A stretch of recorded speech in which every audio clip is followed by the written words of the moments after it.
आज का ये दिन हम सब के लिए बड़ा ही सौभाग्य का और ऐतिहासिक दिन है।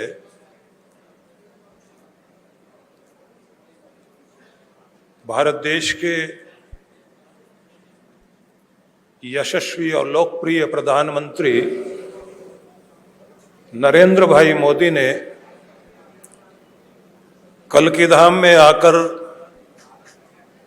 19 फरवरी को आधारशिला रखी। गुजरात की धरती से ही यशस्विनी, तेजस्विनी और गुजरात में रहकर माननीय नरेंद्र भाई मोदी के मुख्यमंत्री काल में जिन्होंने गुजरात को वित्त मंत्री रहते हुए आर्थिक शक्ति बनाने में योगदान दिया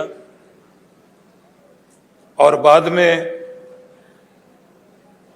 प्रथम गुजरात की महिला मुख्यमंत्री बनी और आज उत्तर प्रदेश के महामहिम राज्यपाल हैं हमारी आदरणीय वंद्या आनंदी बेन पटेल जी।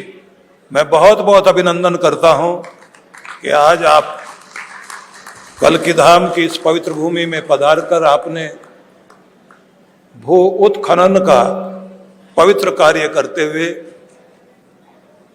इस इतिहास को बनने में अपना जो योगदान दिया और आज का जो आपका ये समय, आने वाले समय में ये इतिहास आने वाली पीढ़ियों के लिए सदा याद किया जाता रहेगा।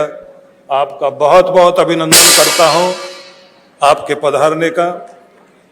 हमारे इस मंच को गरिमा प्रदान करने वाले हम देख रहे हैं गोवा के पूर्व मुख्यमंत्री और बिहार के उप मुख्यमंत्री यहाँ विराजमान हैं और यहीं पर कला क्षेत्र में अपना महान कार्य करने वाले अनेक अनेक फिल्में देकर जिन्हें मैं कहूँगा स्टार मेकर की भूमिका निभाते रहे हैं, बोनी कपूर जी यहाँ उपस्थित हैं, उनका भी बहुत बहुत अभिनंदन। और पूरे भारतवर्ष में ही नहीं, विश्व भर में भारत की देशभक्ति को अपनी कविता से स्वर देकर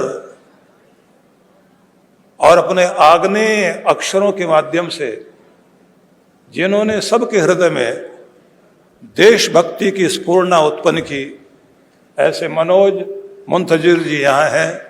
मैं उनका भी बहुत बहुत अभिनंदन करता हूँ। और मणि जी को हम देख रहे हैं, वो शक्ति बने हुए हैं हमारे आचार्य प्रमोद कृष्णम के लिए।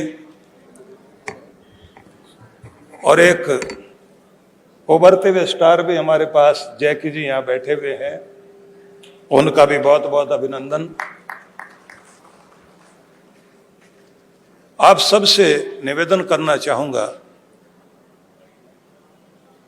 कोई भूमि होती है जहां कचहरी बनती है, कोर्ट बनता है। कोई भूमि होती है जहां विद्यालय बनते हैं। कोई भूमि होती है जो शमशान घाट बनती है। लेकिन कोई भूमि मंदिर के लिए होती है और कोई भूमि तीर्थ के लिए होती है। आज हम जिस भूमि में है, ये तीर्थ भूमि है।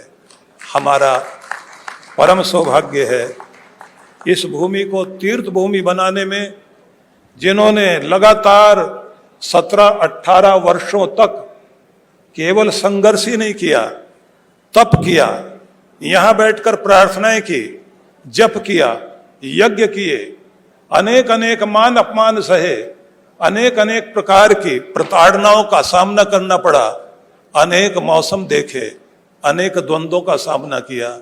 ऐसे हमारे आचार्य प्रमोद कृष्णम जी, उन्होंने यहाँ बैठकर के स्वप्न देखा था, यहाँ बैठकर परिकल्पना की थी। पुराणों में जिसका उल्लेख है, ग्रंथों में जिसका गुणगान है कि भगवान आएंगे, कलयुग में एक नई शक्ति भारत की सनातन की जागृत होगी। भगवान संबल की इस पवित्र भूमि में उनका अवतार होगा। इस भावना को लेकर वो लगातार हमारे आचार्य प्रमोद कृष्णम यहाँ कार्य करते रहे और अनेक बार उनके आंख में आंसू भी आए, अनेक बार पीड़ाएं भी सही। और मुझे उस तरह से ध्यान आता है, कहते हैं भाव कथा आती है कि भगवान राम वन में बैठे थे, हाथ में एक तीर लिया हुआ था, बार बार उसको जमीन में गाड़ते थे, निकालते थे, गाड़ते थे, निकालते थे। एक बार जैसे ही बाहर निकाला तो उसमें खून लगा हुआ था। उनको लगा कि किसी जीव को ये तीर लग गया है। भूमि को खोदा तो एक मेंढक घायल अवस्था में उन्होंने देखा, हाथ में लिया और प्रेम से राम जी बोले, मेंढक इतनी बड़ी दिक्कत, इतनी बड़ी बाधा, इतनी बड़ी पीड़ा तुमने भोगी, एक बार बोल तो देते कि राम जी बचाओ मुझे। तुमने दर्द सहते रहे शांति से, एक बार भी नहीं बोले। मेंढक बोला, भाव कथाएं कवि लोग लिखते हैं, लेखक लोग लिखते हैं कि मेंढक बोला, हे राम जी, जिस पर भी कभी विपत्ति आती है, दुख पड़ता है, पीड़ा आती है, तेरा नाम लेता है कि बचा मुझे। पर जिसको दर्द भी तेरे हाथों से मिल रहा हो, वो किसे कहेगा कि बचा मुझे। मैं तो मानता हूं कि ये आपका प्रसाद है, ये मेरे कर्म काटने का प्रसाद है, ये मुझे तपाने का और मुझे निखारने का, मेरी आत्मा को शुद्ध करने का आपका प्रसाद है। इसलिए इसको सह भी रहा हूं और प्रार्थना भी करता हूं कि मैं सह जाऊं, सहने की शक्ति देना, लेकिन जिस लिए जन्म हुआ है उसे मैं पूरा कर सकूं। मैं भी यही महसूस करता हूं कि हमारे आचार्य प्रमोद कृष्णम अनेक पीड़ाएं सहते रहे, अनेक दर्द सहते रहे और महसूस हुआ कि भगवान तेरा प्रसाद है, तू जैसे भी रखे। शायद मेरी आत्मा को निखारना चाहता है, मुझे शक्ति देना चाहता है कि मैं महान कार्य को करने के लिए इस पूरे भवन की कोई एक ईंट बन सकूं, इसकी शिला बन सकूं, और इस रूप में वो काम करते रहे। मैं उनका बहुत बहुत अभिनंदन करता हूं, क्योंकि भगवान तो आते हैं, बुलाने वाला चाहिए। भगवान तो कृपा करते हैं, कोई आह्वान करने वाला चाहिए। भगवान तो अपनी दया करुणा बरसाते हैं, लेकिन उसका कोई पात्र चाहिए, तो वो पात्र बने हैं। उनका बहुत बहुत अभिनंदन। और आप सबसे भी मैं ये कहना चाहूँगा कि इतिहास बन रहा है। इस इतिहास में कुछ लोग होते हैं आग लगाने वाले, कुछ लोग होते हैं बाग लगाने वाले, तो आप बाग लगाने वाले लोगों में से हैं। इसलिए आपका भी बहुत बहुत अभिनंदन करता हूं कि आप सबका साथ मिलना चाहिए। मैं उन दिनों में जब यहाँ अनेक तरह की विपरीत परिस्थितियां थी, उन दिनों में मुझे भी रोका गया था कि इधर नहीं आना, आना भी नहीं चाहिए। लेकिन उन दिनों मुझे लगा कि भगवान का कार्य करने वाला कोई भी व्यक्ति अगर कार्य कर रहा है तो उसका साथ निभाना चाहिए। मैं यहाँ आया था और आज भी आया हूँ, और मैं ये महसूस करता हूँ कि जब नरेंद्र भाई मोदी हमारे विश्व वंद्य यशस्वी प्रधानमंत्री का हाथ लग गया और हमारी माननीय महामहिम राज्यपाल आनंदीबेन का हाथ लग गया, इतने सारे संतों का हाथ लग गया, कला के क्षेत्र में कार्य करने वाले लोगों का हाथ लगा है, और इतनी सारी प्रार्थनाएं हुई हैं। आने वाला समय ऐसा जरूर होगा कि जैसे हम देख रहे हैं अयोध्या पूरे संसार में सबका आकर्षण का केंद्र है, सबकी कामना पूर्ण करने वाला, वरदान देने वाला क्षेत्र है। आने वाले समय में यह भी वरदान क्षेत्र बनेगा, ऐसा मैं अनुभव कर रहा हूं। कुछ पत्रकारों ने कहा कि अनेक अनेक तरह के प्रश्न किए जा रहे हैं कुंभ को लेकर, लेकिन मैं ये निवेदन कर देना चाहता हूं, 50 करोड़ लोग कुंभ में जाकर अमृत स्नान करने के बाद ये घोषणा कर देते हैं कि अमृत रहा है भारत का सनातन, विश्व का सनातन, अमृत रहेगा और अमृत ही होता रहेगा, क्योंकि हम लोग वो घोषणा करने वाले लोग हैं। हमारे रंती देव ने घोषणा की थी, न त्वहम कामये राज्यम न स्वर्गम न पुनर्भवम कामये दुख तप्ता नाम प्राणी नाम आरती नाशनम, कि भगवान मैंने तुम्हारा जप किया, तप किया, प्रार्थना की, साधना की, आज अगर उसका फल देने के लिए आए हो तो मुझे फल ये नहीं चाहिए कि आप मुझे स्वर्ग दे दें, मोक्ष प्रदान कर दें या राज्य दे दें।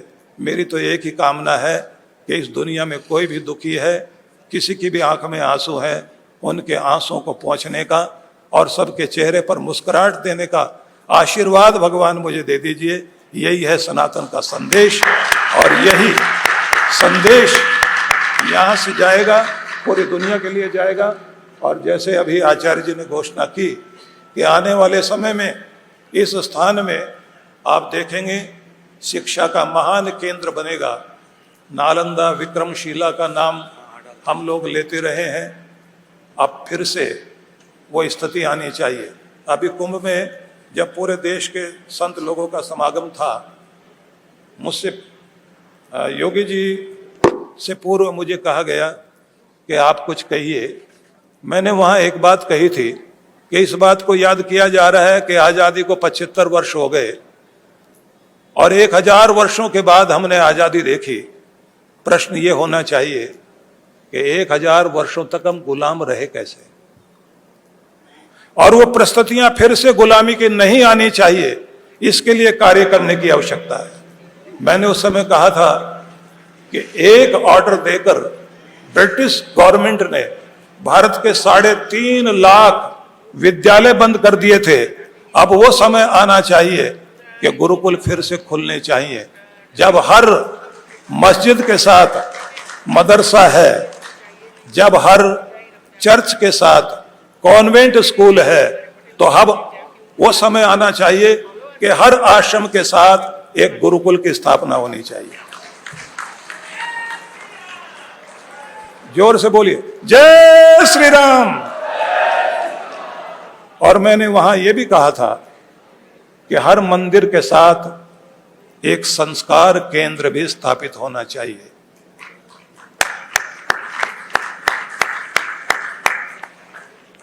बहुत सारे महात्माओं ने मुखर स्वर से अभिनंदन किया, लेकिन बराबर में बैठे हुए एक व्यक्ति ने कहा कि शुरुआत आप कुछ कीजिए। तो मैंने उस समय कहा था कि 10 गुरुकुल आने वाले कुंभ तक बनाने की घोषणा मैं करता हूं, और मेरे 3 गुरुकुल चल रहे हैं। लेकिन आपको मैं कहना चाहूंगा, शिक्षा का केंद्र भी, स्वास्थ्य का केंद्र भी। आचार्य जी मुझसे कह रहे थे कि यहां हॉस्पिटल बने, लेकिन वो हॉस्पिटल केवल मनुष्यों की चिकित्सा के लिए ही नहीं होने चाहिए।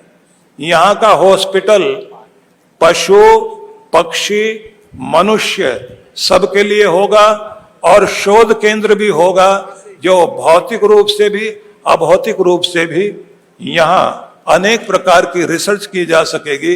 ये दुनिया का प्रथम होना चाहिए। उनकी इस भावना को मैं ये कह सकता हूं कि जो जो उन्होंने सोचा है, परमात्मा उनको शक्ति दे रहे हैं। आने वाले समय में वो स्वप्न जरूर साकार होगा। जब 17 वर्ष बीत गए तो अब आगे समय आ गया है। भारत के सनातन का सूर्य उदय हो रहा है और वो शिखर तक जरूर पहुंचेगा। आप सबका बहुत बहुत अभिनंदन। और फिर से मैं महामहिम हमारे राज्यपाल महोदय का बहुत बहुत अभिनंदन करता हूं।